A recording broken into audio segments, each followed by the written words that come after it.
So this is the Case 310G track loader project I've been working on for 4 years now. I tore it all the way down to the track frame, welded up some wallowed out holes, cleaned it up, painted it, went through the engine, had it rebuilt. I had machine work done, I did the rebuilding. Modified an air cleaner from a Ford. I had to cut the brackets off of it, and that should work. New gauges. Got the stuff to, I had to rebuild the battery boxes. New seat and covers. I'm working on the hydraulics over there. But kind of been put on the back burner, unfortunately. Kind of lost interest for a bit, and then I work on it pretty hot and heavy, and then stop working on it again. But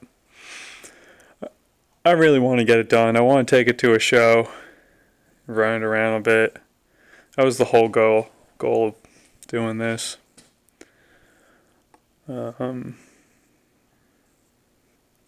It's got the original rear sprockets on it. They're open like that, like the front. Normally you see they're replaced with the solid ones from newer, like 350. Manual adjusters.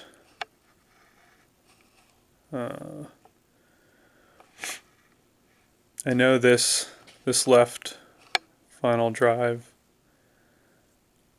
leaks internally. I found that out when I was filling the fluids up, and I had the plug out of those reduction housings. It had oil coming out of it when it shouldn't have.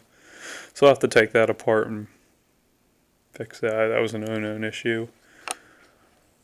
It's kind of a mess right now. I got tubing to do the fuel lines. If I do that and I hook the wiring up, I could probably have it running. But pretty simple machine. There's no steering clutches. It just has band brakes and open differential, so it just transfers the power over to the other track, kind of like an Oliver Clee track. I have a 4-in-1 bucket for the front of this, a draught, and then a 5-shank scarifier with two 555-pound weights. Over here, these are the linkages for the bucket. I had them all cleaned up. I didn't do anything with them, so they rusted up again. But paint them. Then buried over here, this is the loader frame, all painted up. Loader arms are painted, sitting outside. So if I can get this back on there, I'll have some more room in the garage.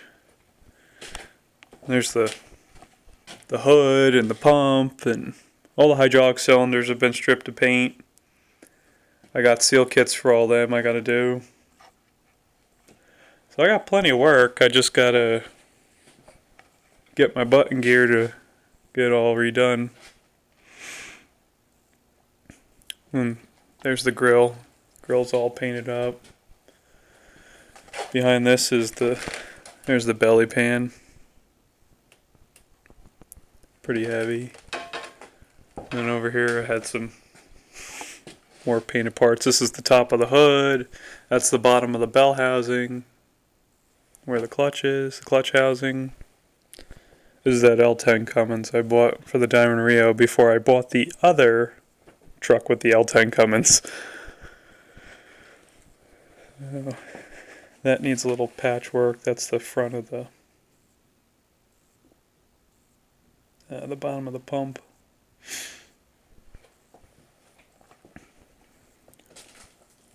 But I mean, I've done a little bit here and there, but I really got to just knock it out. And in all honesty, it shouldn't take me that much work to get the rest of this done.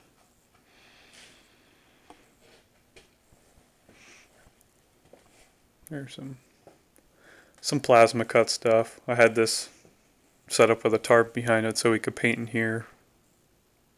for the winter because I have heat in here. Then buried in here, I got Boland's HT20. I know this is a mess. And there's two engines actually back in the corner, two-cylinder Yanmar, I think, and then a spare air-cooled Wisconsin diesel for this HT20D. So get back to work on the sandblasting cabinet. There'll be a video of that. I'm going to put it all together once it's completed. Make one video about the whole thing. So, if there's anything else you guys would like to see, let me know, and I'll try to make a video of it. But thanks for checking this out. See ya.